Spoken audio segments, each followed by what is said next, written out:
Well, hello there, Dippers, and welcome back to episode 46 of the Knuckle Sammich podcast, the official MMA podcast of Sauce on the Side. As always, Dippers, I'm your host, Drake, joined by the man, the myth, the legend, Mr. Thomas R. Shackelford. Hello. And our producer, Mr. Leighton Pip Shaventone. Tonight, the tables have turned. Thomas has brought me homework.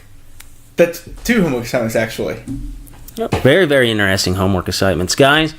In case you did not bet last weekend and you did not keep up with Mr. Shackelford's picks, shame on you. Mr. Shackelford went 8-1. 8-1, including 2 of Shackelford's lock dog picks of the week. They were howling. And he also rattled off 8 straight winners at the end. Mr. Shackelford, what was that experience like, getting back on top, rattling 8 straight winners off? Because I know from my pocketbook, it was very, very delicious. I mean, for me, I didn't win any money because I don't bet, because I'm a coward. We went I think we went 5-2 the previous card we bet, so we're doing good. That dude, Vegas, I really thought Vegas had some screwed up lines on there. And we kind of proved it. The one loss was freaking Mickey Gall. Mickey Gall. Are we ever going to pick Mickey Gall again? I will, and here's why. Did you see he actually bit Diego Sanchez? Did he really? Diego's posting pictures. He has bite marks around his chest and nipple areas where Mickey Gall was biting him. You're kidding me. No. That is the ultimate. I actually have an experience in this, but in high school I had a wrestling match. I was whipping this kid's ass, and I was whipping him so bad I was pinning him like a big brother. I had one arm under his lower back and I think it was like my left forearm pressed on his face, holding him down, and I felt like a pinch and burn in my forearm, and when I pulled up, the skin, like, he wouldn't let go. Like, your skin's pulling away. So he's a pit bull. Yeah, I look at the ref and I go, he's biting me. And the ref goes, what? And like, I'm still just holding this kid down. And the ref I go, he's biting me. And that kid let go, and the ref blew the whistle. We stood up, and I had bite marks on my forearm. And so the ref goes to talk to him. I look over at my coach, and he's looking at me. He goes, what happened? I said, the kid bit me. And my coach just kick this kid's butt and get off the mat with him. Yeah. So I just went out there and smashed him, pinned him, got the hell off the mat. So I kind of fast forward 10 years later, he's fighting in the UFC apparently. Yeah. It's kind of a weird, because wrestling and MMA, like, there ain't a whole lot of rules, but one of them's you don't bite somebody. Yes. Like, yes. Is that actually in the rules, or that's kind of like unwritten things like that? Honestly, is don't in the rules. You don't bite people. I mean, that's not an unwritten baseball rule of not to flip your bat or not jog slow. And for the record, if I could hit a home run in a major league ball game, I'm flipping my bat 50 times and I'm walking the bases. But no. If you're biting another human being to get them off of you, you have lost that match. And he's blaming it on a weight cut. He's lost all hope. Yes, he's saying his weight cut was so bad he passed out and he was half dead. That doesn't make you bite someone. No. That's desperation. That's pitiful. Wonder if he's trying to, like, plead insanity. At this point, that's the only thing you can do. Just plead insanity, and hopefully you get another call from the UFC. I guess. I feel like that gets you scrapped from UFC cards from here on out. How do you look? How are you the boss? How are you Dana or Shelby or any of those matchmakers? Call him back up for a fight. You're like, man, he called out Diego and he talked all that shit, and within 2 minutes he's biting Diego's nipple. Like, who can we put him in here against? There's no one. We've shipped Sage Northcutt off. We can't even put him against him anymore. Yeah, no shit. That was rough. Pathetic. Whenever we lost that fight, I immediately I knew because you told me I've done extra research this week. I knew you were going to be on. I immediately fired off another 8-fight parlay, fired off another 4-fight parlay. Like, I was firing off parlays faster than my account could load. And thankfully, 8-fight parlay, guys, pays out handsomely. Just do the math or just believe me.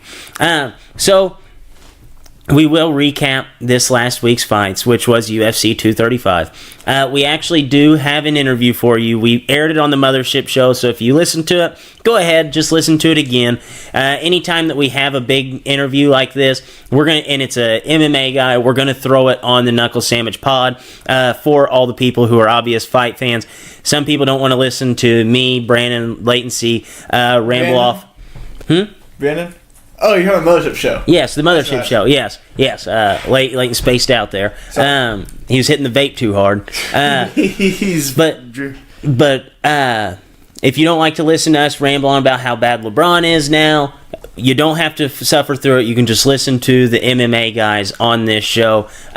So you will have Curtis Blades here, and we will also talk about the fights this weekend. If you're a heavyweight fan, perk your ears up because this card is loaded to the gourd with heavyweight talent. Latency, producer, you know what to do.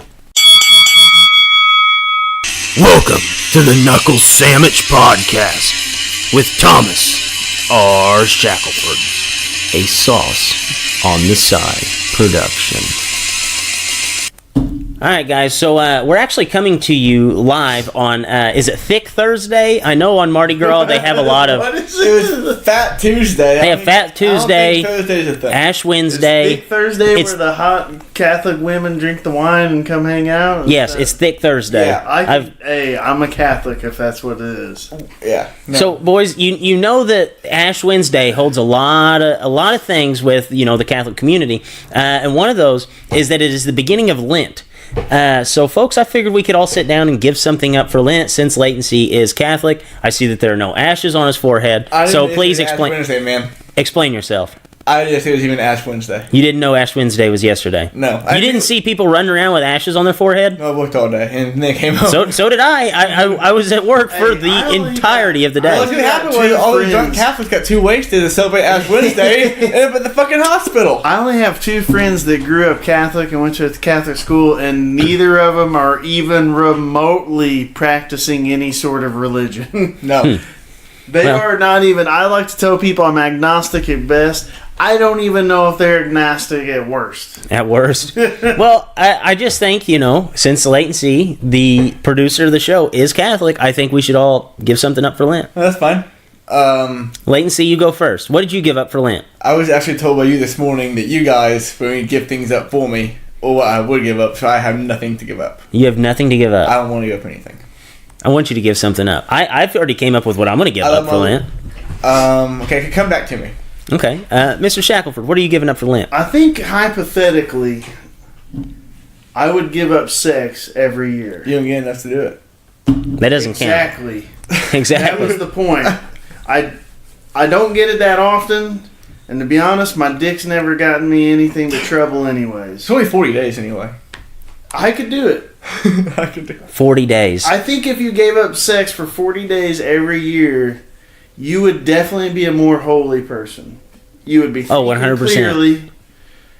And You'd be so stressed out. No, I think you'd be less stressed. Well, it would put you into ketosis, right? It would be the ketosis version of spiritual awakeness. Can you do the other thing still?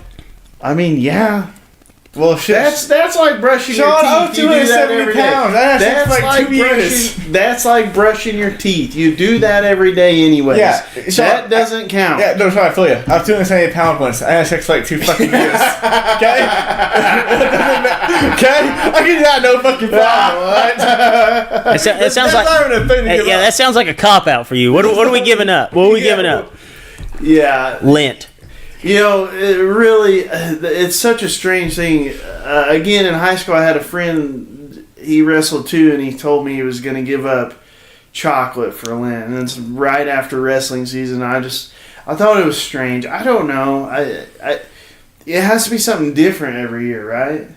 Not necessarily. I mean, if you really failed the year before, you want to make up for that. Maybe booze. I guess, which I can't. I medically can't be boozing right now anyways. Mine's easy. What's yours? Rum. Rum.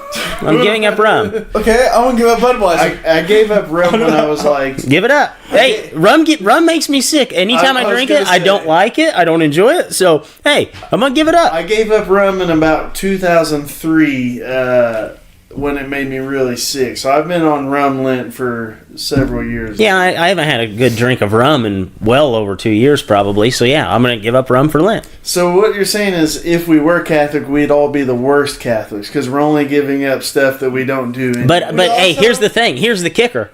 I won't fail. Love that Catholic, we all eat meat on Fridays. Oh, you can't eat meat on Friday? No, but I've always just You thought. can eat fish. Hey, I worked at KFC. We used to have to put fish on the buffet for you people. Yeah, I always just thought that if I go to hell for eating on Friday, I'm fucked anyway. Yeah, you're in trouble. Tomorrow night, I fully plan. This week at work's been hectic, everybody. We were down 3 guys all week long. So it's been terrible. So you've been working 4 times as hard. No one does any work there other than me. So it's like 8 times as hard.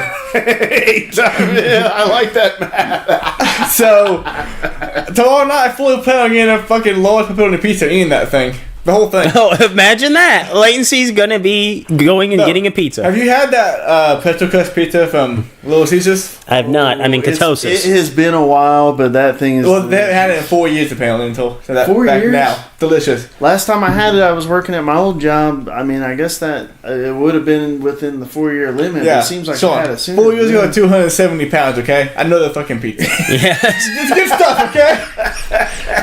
Cheat code. Protein. Call them and go, hey, can you order maybe a sausage? And you can add it or get it by itself. Much better than pepperoni. Wow. And also you got a PS4. Tomorrow night, Hey, hold on. we need that pizza. You pay a call PS4. Little Caesars and order a pizza? Yes. Dude, this is the pizza professional you're talking to. Here's what happened last time I went to Little Caesars. I walked in and I said, what time do you close? And they said 10. It was like 9:57. I said, I will take whatever you have ready. He's like, oh man, I don't even know if I can sell you this. It's so old, and I got this and this. I said, I'll take it all. The dude gave it all to me for like $5. Yeah. It was like $20 worth of food. He just gave it. That's how you order Little Caesars. No. Do not call. You listen to the pie wizard over here. This guy's eating more pie than Ron Jeremy in his prime. Listen, Sean. Okay, you don't break out of your comfort zone and not have anything other than pepperoni pizza. I'm a comfort zone guy. Okay? We gotta get the fuck out of that. I'm a 40 comfort now. zone guy. I'm not 40. You're 40 now. When I hit my 40-year-old midlife crisis, then maybe I'll call ahead. I am kind of like Mr. Shackelford here. I do only eat. I'm a repetitive eater. If I go somewhere and I find something I like, that's all I eat. Oh no, that's not what I'm saying. But like, if I go to a restaurant, I'll get the same thing. Like I've been a Cracker Barrel since I was like 8 years old. I have never once in my life got anything other than chicken tenders. I heard casserole and mack and Dude, cheese. that's the worst thing. That sounded like you started eating that whenever you were 6. And That's you're all just I like, got. I'm never going to give this up. So for stuff like that, I get the same thing. But Okay. when it comes to pizza, I have a challenge for you. When it comes to pizza, I'm gonna fucking mix it up. Are you ready for my challenge? Let's hear it. You need to give up Cracker Barrel chicken tenders for Lent. Well, I don't know Cracker Barrel enough to give that Pizza. up. But this is something you could pull off. Pizza. Oh shit, Sean. That would make you a Thomas. true Catholic. That would get you into heaven. I think that would just that would stamp you a first class seat. I think man. I go to hell and get Is pizza for heaven 40 days. anywhere you would want to go if they didn't let you eat pizza?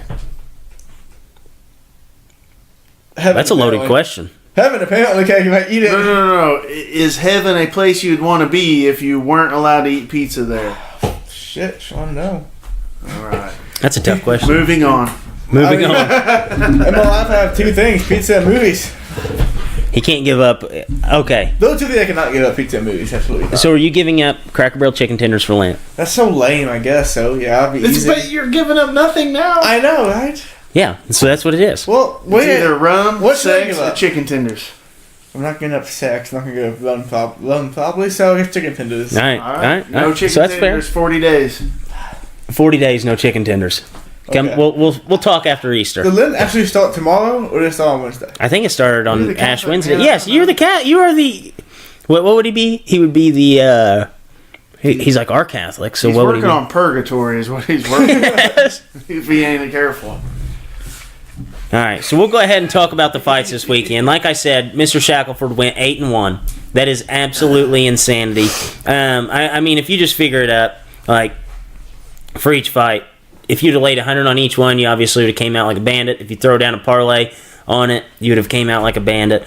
You should have just done the smart thing, play the parlay, 8 fights in a row. Unbelievable.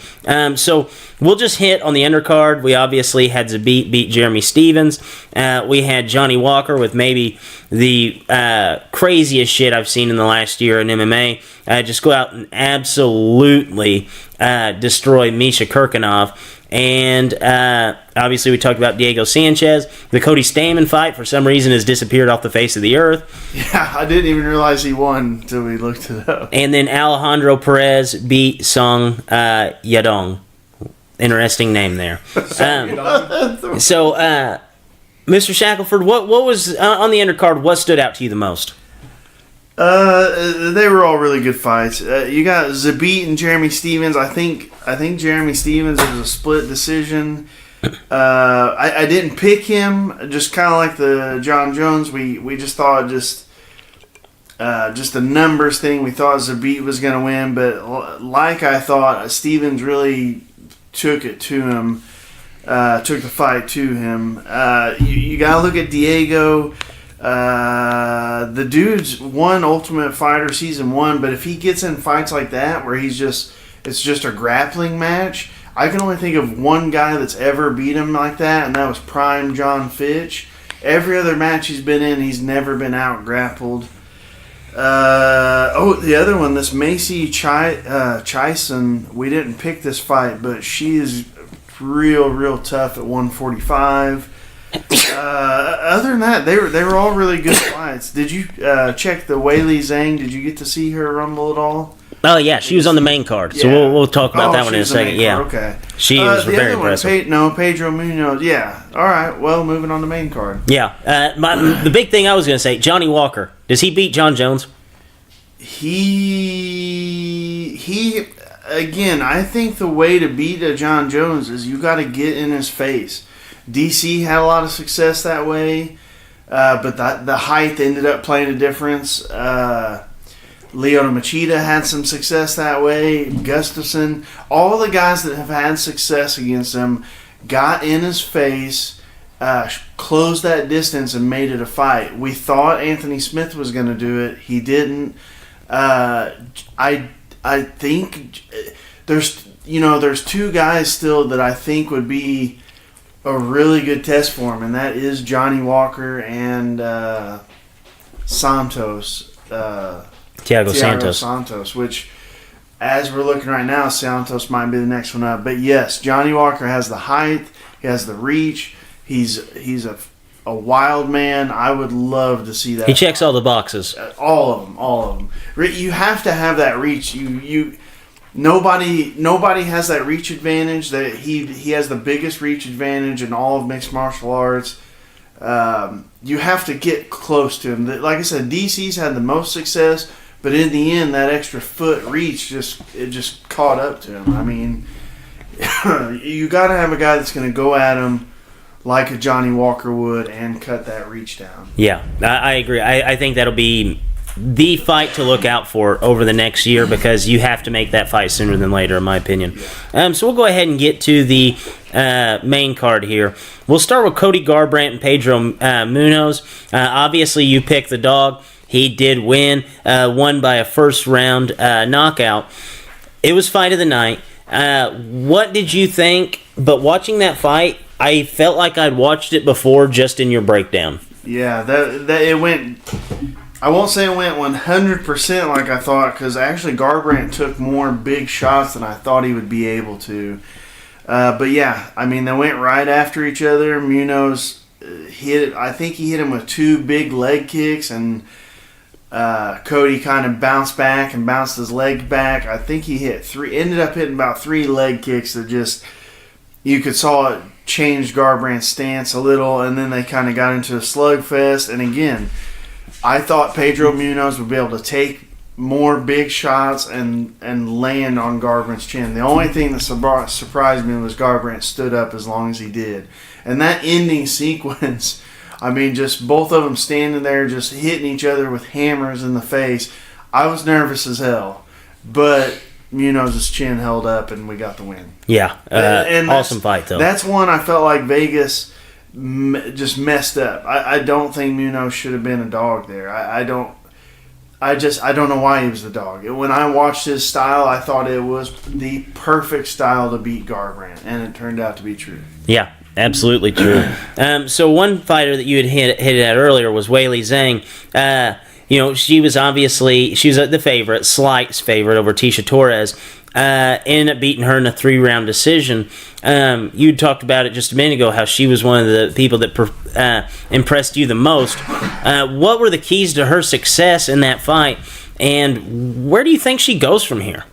I mean, the keys for success is basically she just beat Tisha Torres to the punch and beat her at everything she was good at. When they were striking, she was kind of out-slugging her. When they were grappling, she just hit positions a little better. Just kind of overwhelmed her towards the end.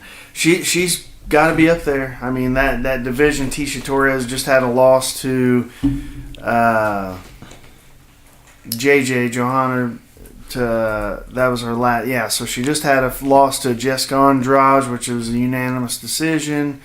A loss to Joanna, which was another unanimous decision, and now to Weili Zhang. So she's right up there. Tisha Torres is right up there with the best in the division. So Zhang, I mean, you gotta. I think Andrade is next in line for Rose Namajunas, and Johanna is coming off that loss to Valentina at the weight class above. I would have to look at the rankings, but you got to think of Joanna, Michelle Watterson. Actually, I don't think they'll give her Joanna yet. I think maybe a Michelle Watterson is a good matchup because she's coming off a couple wins too. So unless she has something booked, I would like to see that. That'd be a really, really fun one. Right. So we'll go ahead and go to the welterweight bout that we were really excited to watch. It was Robbie Lawler and Ben Askren. Ben Askren comes out, takes a ton of damage, and a huge emphasis on a ton of damage there. Ends up being able to obviously get on top of Lawler, finish it with a submission. Very controversial. A lot of people were, coming up in arms. A bunch of Robbie Lawler Stantons were just very, very mad. It looked like Robbie Lawler went out. As soon as Ben Askren let go, Robbie jumped up and he had started yelling about the decision that Herb Dean had made. Was that the right call? Yes, absolutely. For one, he did go out. His hand fell at gravity. It wasn't he relaxed his hand down and was going to relax out of the choke. He was reaching up, I believe, with his right arm behind Ben's head, and it just fell. It just crumpled to the floor. It looked like to me that Dean kind of went down there to shake it, and maybe Ben eased up a little bit. And when he did, Robbie woke back up, and then Herb Dean stopped the fight. And Askren, now he's kind of explained that is what happened. That when Dean kind of came in there, he kind of let up just a little, enough to let Robbie wake up. But for me, that choke specifically is one of the nastiest chokes because it's essentially this, and this is how he set it up. He put in a rear naked choke without putting in the hooks. Robbie spun out, and he just kept. It's a rear naked choke, except if you were putting that in and you were behind the guy, your body's there stopping you from wrenching that neck, the C-spine, back. Because the C-spine is really, really, really good at flexing down, tucking your chin to your chest. But it ain't so damn good at extending backwards. So with that choke, if you got a rear naked behind somebody, you're not really going to extend them backwards. You're more crushing down. With the bulldog choke, you still have that same rear naked on the chin, but now you're wrenching upward. So when you make someone pass out like that and you're still squeezing, their body's going to fall limp and you're still going to have their neck extending upward. You're just asking for a broken neck. Just asking for it. If you look up Raquel Pennington's bulldog choke win, it is one of the most violent chokeouts I've ever seen. I hate seeing it. It was the right call. think about this. Ben Askren, one of the best American wrestlers of all time. He's got tons of videos out of him squishing watermelons and pumpkins. The dude's got a squeeze on him. Imagine him squeezing on your head with you putting up no defense whatsoever for another minute and 40 seconds. What do you think was going to happen? Oh, he'd have killed him. He quite possibly could have killed him. And as soon as that arm went limp, like I jumped up off the couch and I started screaming like, "Stop it!" Because I don't want to see Robbie Lawler get hurt. No. And I think that's what the path that everybody else was rooting for. Basically, like, hey, let him try to get out of it, even though he's choked unconscious. And I hate that.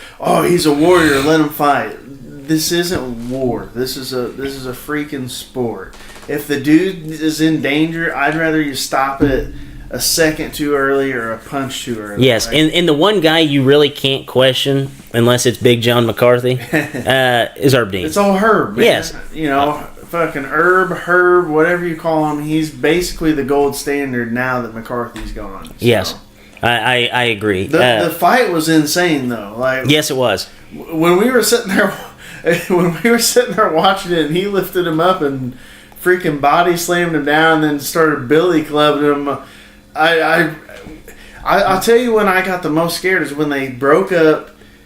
He hit Askren with a knee to the body, to that dad bod, and Askren kind of took a step back and like almost kind of shrunk up into a shell. I think I looked at the producer and was like, now it isn't good. Like, the ground and pound's one thing, but when you, like, this isn't good. No. I think I even said if he takes one more knee to the body, I think he's just going to lay down. But he didn't. He took another one and got right back on the horse. So Did that performance, though, show you any holes in Askren's game that, coming into the UFC might now be exploited? No, not really. I mean, we knew for a fact he doesn't have any real striking skill. And he doesn't pretend to do it. He said a long time ago that his closest fight ever was against Jay Huron. And he said for that camp he spent most of the time on his feet trying to get his striking better. And it was his worst performance. And basically he kind of is going the mantra, you can teach an old dog new tricks, but why? Why? Right. Why does he have to do 10 hours a day striking when he knows he can do 5 hours a day wrestling and be better than any other dude in the world? No, so I agree with that. We know that he's got bad hands. I tell you, really, the one thing it showed me positively, the only thing is that he can take an ass kicking. Yes, we knew he was tough from wrestling. I mean, he was a gritty kid. He grew up a little fat kid. I think he said his first 2 years wrestling, he didn't win a match. He was like 130 pounds at 11 years old. And he didn't win a match until he dropped like 30 pounds over the summer. He just did it himself. He just said, I'm tired of losing. I'm tired of losing. He dropped down to like a 96-pound weight class. That takes toughness. 2-time NCAA champ. That takes toughness. Making the U.S. Olympic team when he was the underdog, that takes toughness. But in his fighting career, he basically hasn't had to show that. I mean, he's just dominated everyone. So for him to go in, get slammed, get trashed for the first minute of the fight, and take those knees to the body and then come back, more than anything, it actually showed me that he's tougher than I thought he was. Because there's been a shitload of tough dudes go in the UFC and get body slammed and hit in the body and punched in the face, and they just ain't the same. Wrestlers included. I would say no, it did not show me any holes that I didn't know he already had. It just showed me that he's much, much, much, much, much more tough than I thought. 'Cause right. Anybody that can take Robbie Lawler punching you in the head for about 30 straight seconds, I agree, and not be scared to death. I was scared for him. I was scared for him Robbie too. Lawler gets on one of those rolls where he gets that look in his face like he's freaking the killer instinct. Chucky, like, that's scary. No. He may be one of the scariest men on the planet. I agree. And I actually think that a lot of this fight was positives because it wasn't like Robbie came out there and stuck him with a big hand and jumped on top of him to finish him. Like, what set the flurry up by Robbie Lawler was the fact that Askren got slammed on his head. Well, how many times are we going to see Ben Askren slammed on his head again? I bet it don't happen again. I bet it never happens again. And the way that it happened, it was fluky. Like Askren ended up too high, ended up getting slammed. Like, everything that played into that was basically a fluke to Robbie being on top of him, beating him almost unconscious, and he survived it, got back to his feet, survived a body shot, and then was able to dig deep, take him down. So I think that there was a ton of positives for Ben Askren there, which I think a lot of people will look at it negatively. And I actually think in Ben Askren's next fight, we're going to get him at a pretty good price. I think that the next time that he fights, a lot of people are going to think, oh, well, he can't stand with anybody. And I think we're going to actually get those betting odds pretty good. And I'll kind of bring that up the next time that he fights. So 25 minutes of Tyron Woodley just absolutely getting outworked. Kamaru Usman took it to Tyron Woodley basically from the opening bell till they yanked him off of him 25 minutes later. What did you think about that fight? Absolute dud, in my opinion, by Woodley, but what did you think? I thought the matchup was going to be bad. I knew Usman was bigger than him. I knew he was as good of a wrestler, even though the D1, D2 situation. The thing that made me a little shy about it was what made you want to pick Woodley was that big right hand. But what made me think Usman was going to end up winning was he's just really good at just mushing people to the fence and taking them down. I didn't think it would be that big of a gap. I didn't think it would be that big of a gap. And basically from that very first takedown, I thought there was going to be some trouble for Woodley because he tried to pull a guillotine. And 99.9% of MMA fights, when you see a guy try and pull a guillotine he really didn't defend the takedown at all. He just latched his arms around the head and kind of fell back. I think Usman even fell on the opposite side of the body, like basically nullifying the guillotine like instantly, and Woodley just held on to it, which he's a black belt. Dan Thomas is his coach. He should know instantly that's not going to work. I thought he was in a lot of trouble. So I did think Usman was going to win. I didn't think it'd be a landslide like that.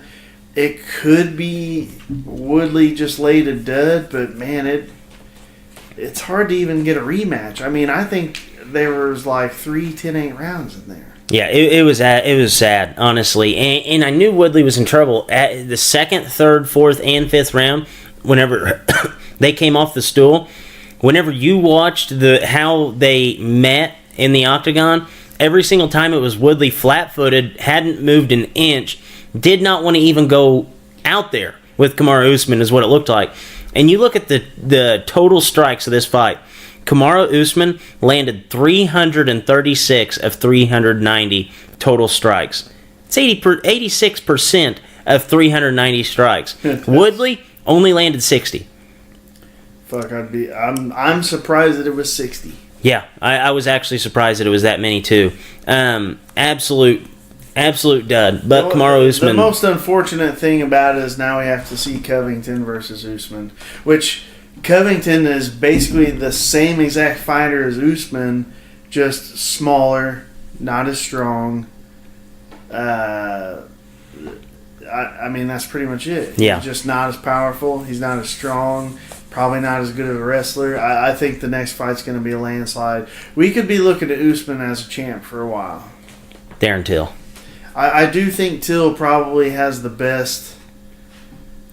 Till and Askren probably have the best skills to beat him, but I think they're going to meet up. Till has a fight with Masvidal in a couple weeks.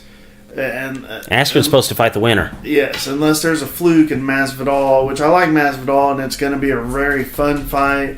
I expect Till to win. I expect Till to get Askren, and those two are going to, one or the other is going to cancel the other out, and then we'll get one of those guys versus Usman next. Yeah.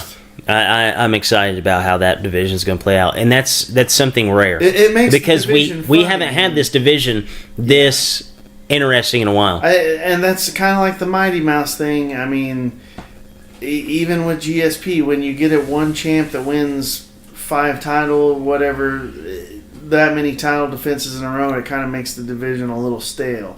Which is awesome that they're dominant, and I love to see that just as much as I like to see change in the rankings and all that. But that's a division that I'm happy to see a little fluctuation in. Yeah. One weight class that may not ever have fluctuation ever again as long as John Jones is walking the planet. Light heavyweight.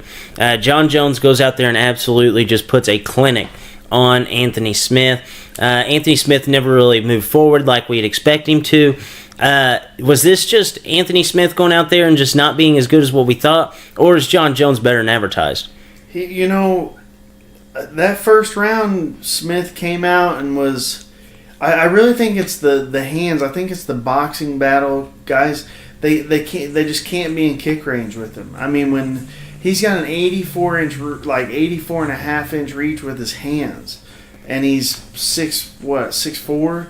So Yeah. you got to think his legs are double what He's his all freaking leg. arms were. So that first round, Smith came out, pressed the action a little bit, was making Jones think with those strikes, with his getting close with those hands. But then about midway through the second, you could tell Jones figured him out. Jones, for everything he is bad, he's his fight IQ, his brain inside there is pretty incredible. He picks up on things guys are doing, like the DC was kind of tooling him in their second one, and he picked up on DC lean and hit him with that leg kick. That takes a really, really high fight IQ to do that. Now, I do think he has an advantage because of that length. So it's like he doesn't have to process things as fast as what a DC or a shorter guy does because he's so long. So he can see their movement coming in further. So he has a longer processing time. The other thing he did really well, if you notice, when they got in the clinch, he almost always is elbowing in the clinch. He knew Anthony Smith was very good in there, so he didn't stick around in there. So I think that fight was more Jones just nullified every single thing that Smith was good at, and by the time the third round came, Smith just didn't have anything left. Right. It's like a distance runner. Leighton was talking about his homework earlier. I brought him the movies Prefontaine and Without Limits about Steve Prefontaine, the runner. What he was always famous for was he was a front runner. He would get out in front of the pack and just run as hard as he could. And the higher level he got up there, it was harder to do that because those guys would draft off of him, and if they had a big kick at the end, they would try and pass him. Basically, Smith was the Prefontaine. He was the front runner. He had to lead from the front, and if he didn't have enough energy in the back. If he didn't burn him out early, he didn't have enough energy in the back end to keep up. And man, it's another one where I think, well, Jones doesn't look like he did against Vitor or Machida or Evans or Rambe. He didn't look like that guy where he just ran people over. But again, we've got another fight where he won almost every single second of every single round. Yeah. I don't know. We talked a little bit about it earlier. You got some guys that'll be fun to see them fight, but I don't know if any of them really have more of a puncher's chance against him. Yeah, I agree with you. I think the only way anybody's ever going to beat John Jones is knock him out. Yeah, and they talk about him going up to heavyweight and all those guys hit harder. Again, look at Stefan Struve. We've talked about how Stefan Struve, if he just used a jab and some sort of a long kick, he would be the heavyweight champion of the world. John Jones has a longer reach than Stefan Struve. So there's no reason to think if Jones just bumped up 15 pounds, he could fight at that weight class at 230, 240, and he would probably be the heavyweight champ too. Yeah, it'd be interesting to watch, that's for sure. The only X factor again would be freaking DC, because we know how hard DC punches. Yeah. Especially at heavyweight. So I don't know, man. I think you're right. You said it best. I don't know that we will have another light heavyweight champ until Jones retires. Yeah, it's starting to look that way because I mean we think that these guys will come out there and take the fight to him, but even if they try, John Jones just is not allowed that to happen. No. He just immediately. You know what it reminds me of is whenever how people would always crumble like Tiger Woods. Like Sunday Tiger Woods comes out in his red polo and it could be the best second best golfer in the world behind Tiger Woods. If they're coming down that last 9, they're going to crumble. Even obviously golf isn't a sport where you're going head to head with a guy. You guys aren't out there hitting each other with the clubs or anything like that. Your score does not affect my score. But guys just go at it differently, and they would just completely crumble on the back 9, and Tiger would just be right there consistent and just run them down. And that's how I feel like John Jones is. Guys come in there, they might have a game plan. They immediately, whenever they step into the octagon, all that goes out the window, and they just completely crumble in front of this guy because he's just so great. That's a very great comparison. Those years, whatever it was, late 90s, the mid 2000s. I think what you're saying is the only thing to bring down John Jones is about 80 women. Yes. Well, the only thing that could bring Tiger down was Tiger. The only thing that can bring John down is John, which is pretty safe. I mean, all we need is we just need a story about his girl chasing him down the driveway with a golf club. Or a set of focus mitts. Yeah, and about 90 women showing a bunch of naked pictures of John Jones he sent out. That may be the only thing to get that belt off of him. Yeah. Yeah, I mean, pretty similar comparisons to get the belt off of him before. So we'll go ahead and talk about the fight card this weekend. Obviously, we don't have, not a ton of huge names. It does have some promise, though. I think it's the first time that the UFC is going to be going to Kansas. It's going to be in Wichita. It's on ESPN Plus, ESPN Plus 4. Some decent names obviously jump off the card. Tim Means, Nico Price, Beneil Dariush, Blagoy Ivanov, Ben Rothwell, one of my favorite heavyweights of all time, JDS, Derek Lewis. If you are a heavyweight fight fan, this is the card for you. What fights are you most looking forward to this weekend? Let's see. Way down, they got the Marion Renaud and Yana Kunistaya. That's a fun one. I'm going to call it now. I think fight of the night is probably going to be Nico Price and the Dirty Bird, Tim Means. You got Beneil Dariush fighting Drew Dober, which is actually one of Curtis Blade's teammates. That should be fun. That Blagoy Ivanov, he's the dude we talked about. Didn't you say he got shot or stabbed in the heart, actually? Yes, he got stabbed, I believe. He's an Eastern Bloc dude. Ben Rothwell's coming off a freaking 2-year PED ban. No telling what the hell is going to happen in that fight. There's some good ones. I mean, if I would say the two I'm looking forward... I can't say just two. I'm going to say I'm looking forward to 3 fights. Blagoy and Ben Rothwell, the Dirty Bird versus Nico Price, and then, of course... Derek Lewis, the Black Beast versus JDS. That'll be fun. A sneaky good card. Freaking Wichita, Kansas. I like it. I love it. So I'm going to put you on the spot here. You said you really didn't want to pick any. JDS or Derek Lewis? JDS. Okay. Blagoy Ivanov or Ben Rothwell? Yeah, that one's... Who the hell knows what Ben Rothwell is going to look like? He's coming off 2 years off a PED ban, Has he been on the couch the whole time? I know what Blagoy's been doing. He's been sitting over there in Russia eating potatoes and drinking vodka and punching brick walls down. Yes. We'll go Rothwell. He's one of your favorites. We'll go Rothwell. Yeah, I love Ben Rothwell. Actually, both those guys are coming off of losses to JDS. It's just that Ben Rothwell's was 3 years ago. Yeah, I was going to say it's a few 2 different JDSs. Yeah, April 10th, 2016, the last time we saw him in the cage. Damn. And he was on a run before that. They were thinking he was in title contention before that PED stuff. Yeah. One thing I overlooked, actually, biggest winner of UFC 235. Oh man, that's a tough one. I'm gonna go a tie. I'm gonna go Askren. I'm gonna go Ben Askren and Kamaru Usman. I would go Munoz, but there's 5 guys log jammed in his division, so it doesn't really matter for him. Yeah, Diego could be up there too. Johnny Walker. He was on a big card with the weight class that he's on headlining. Yeah. Opens up a lot of eyes. Yeah. Opens up a lot of eyes. I still think I really think Askren and Kamaru got to be tied for first. But yeah, Walker would be up there. Walker's got to be in second place for sure. Yeah, I think he's definitely up there. Because flawless victory aside from the post oh my goodness, shoulder injury. Yeah, which is only going to take 4 weeks rehab. He said. Good. We'll take that.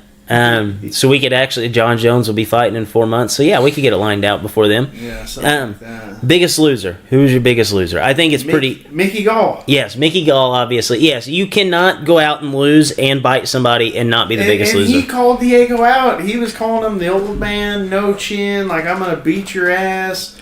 He picked the fight. He picked a dude that he thought he was going to get a name off of, and that dude beat the living shit out of him. Yeah, that was bad. So bad that he bit his titty.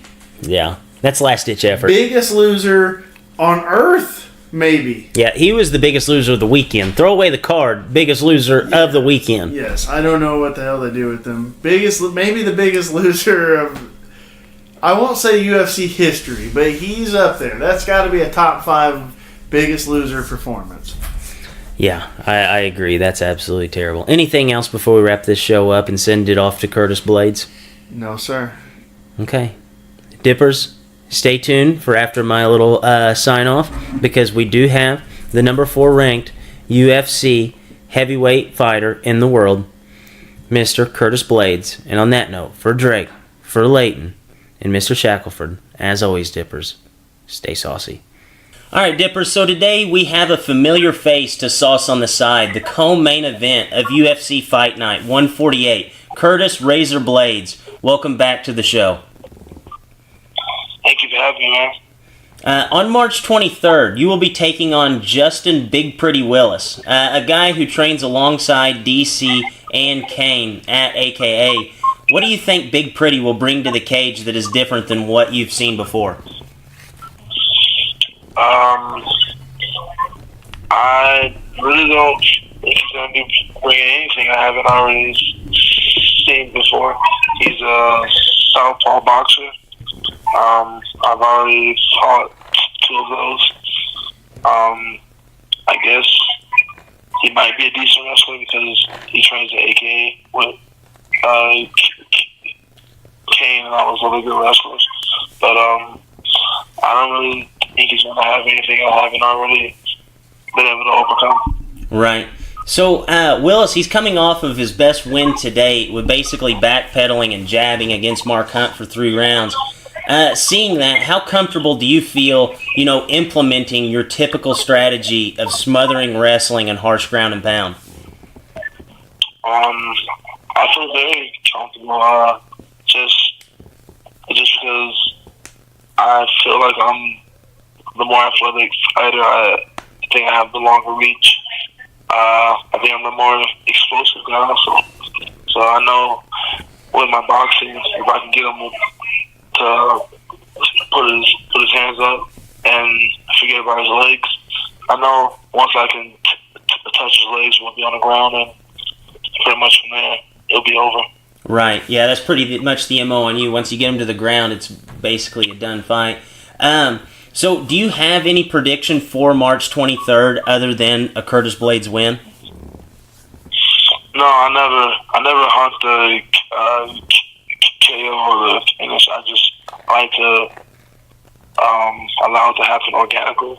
Like the one against Alistair, I wasn't hunting that. I didn't predict it. I always go into all my fights visualizing a 15-minute war, even if the odds aren't that likely. That's what I usually like to visualize because it keeps me on my toes. That's when I'm at my best. Right. I agree. I think that's probably the best way to do things. So let's briefly talk about your last experience in the Octagon. Unfortunately, I know that it wasn't the outcome that you wanted. But what was that experience like, being the headliner of a UFC card? That was a pretty cool experience. I'm very appreciative and very fortunate who have been given the opportunity to headline UFC international event, especially one in China. I never envisioned myself fighting over there, but it was a very eye-opening experience. I got to check out the Great Wall, got to walk around, look at how just normal Chinese people, how they live and stuff. It was, I'm happy for the memories, even though, like you said, it didn't end the way I wanted it to.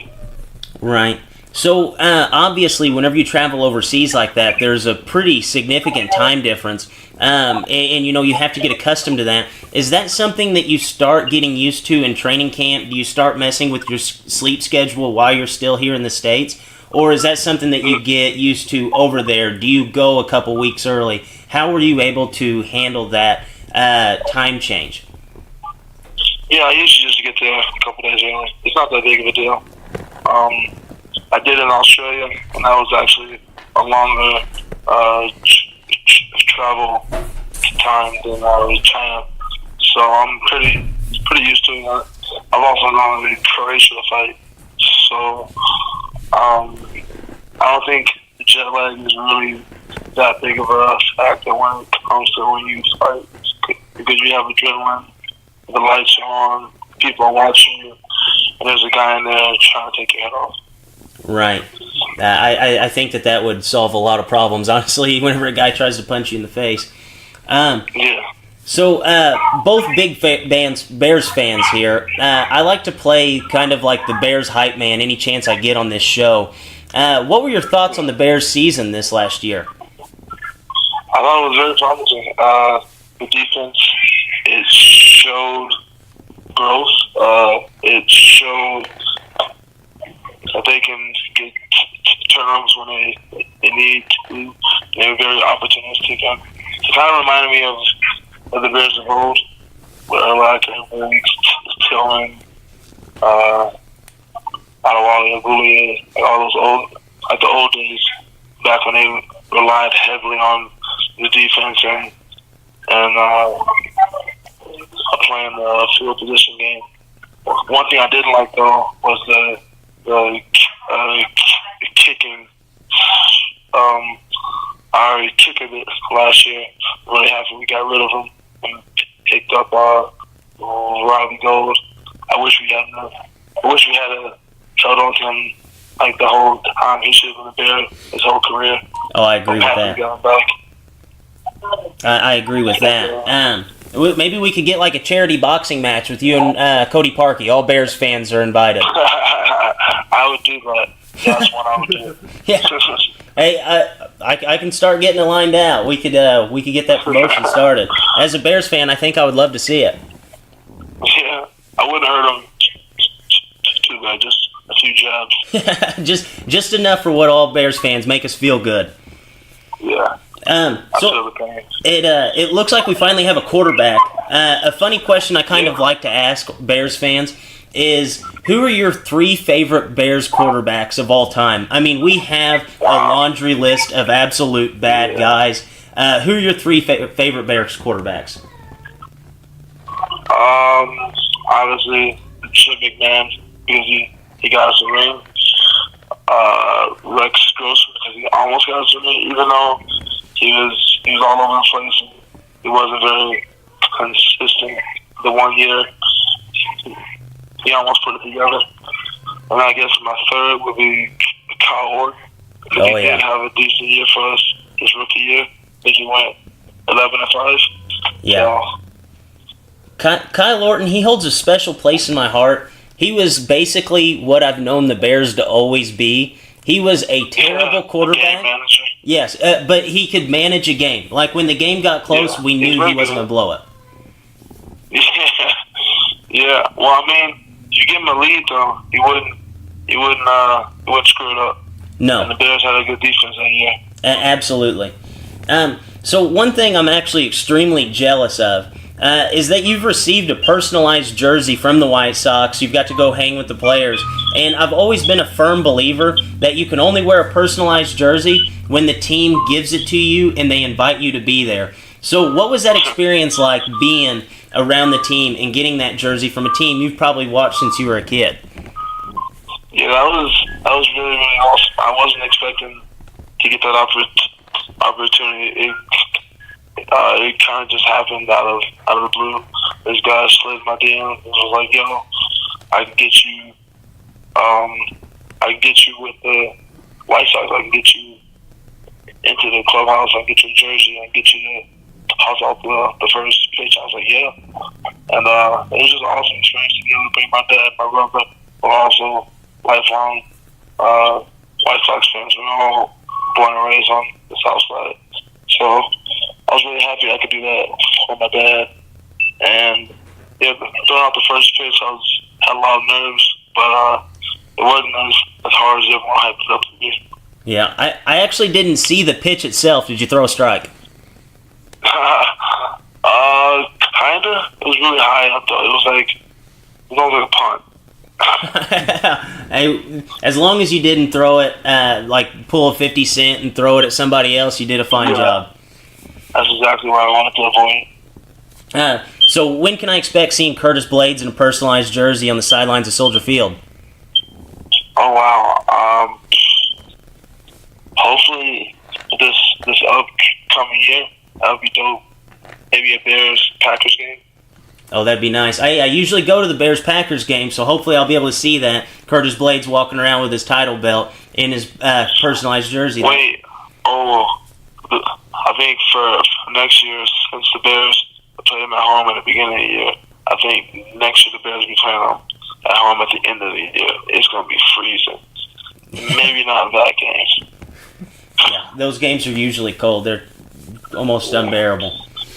Yeah, maybe not that game. So I talked about the belt a little bit. So Daniel Cormier actually holds the belt and kind of has the whole weight class in limbo with what he's going to do next.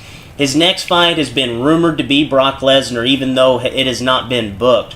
Have you heard any update on what is expected to be the next heavyweight title fight? No, I don't have any information you guys don't have. I'm just as far out of the loop. I'm hoping him and Brock can get that fight maybe July during International Fight Week, and then regardless of who wins, DC retires and Brock retires, and it's a vacant belt. Right. So, are you expected? Obviously, you pick up this win against Justin Willis. Would you expect, after DC retires and he's going to have a vacant belt there, would you expect to be getting that next title fight? No, to be honest, it would probably go to Stipe and Ghana. They probably run that back for the vacant strap, which is fine with me. I know I'll probably have to beat Justin Willis and then maybe the winner of Derek Lewis and JDS. All right, yeah. Hopefully that can happen because I do want to see Curtis Blades with that belt at Soldier Field this football season. That would be awesome. Me too. I'm really going to do my best. Yeah, and I feel like once you're the champ, you can call your shot like that. Like, once you're the champ, you can just reach out to the Bears and tell them that you want to bring the belt and show the guys, and they should all be on board with that, right? I would hope so. I'd hate to get turned down. That wouldn't be very good for my ego. No. Well, we got to have Twitter make it happen. Twitter can make anything happen, so we got to get that ball rolling now. For whenever you get that belt, we'll get you on the sidelines. And final question here. So everybody that's actually involved in this podcast will be attendance on March 23rd, and we'll kind of be sprinkled throughout the stadium. I have a proposition to make you. Can we tell everybody that we are friends of Curtis Blades in exchange to get either a Curtis Blades or a Razor Blades chant started in the crowd during your fight? Hey, I would appreciate that. That works for me. I like that. All right, so if people are coming up to you and they say, hey, some bald bearded guy just came up to me and said that he's your friend, you just immediately shake your head because we're going to have that place rocking on March 23rd. I got you. I appreciate that, man. All right, Curtis, thank you very much for taking time to sit down for this interview. I'm really excited to watch you fight live for the first time in my life. I wish you luck. Best of luck to you, Curtis.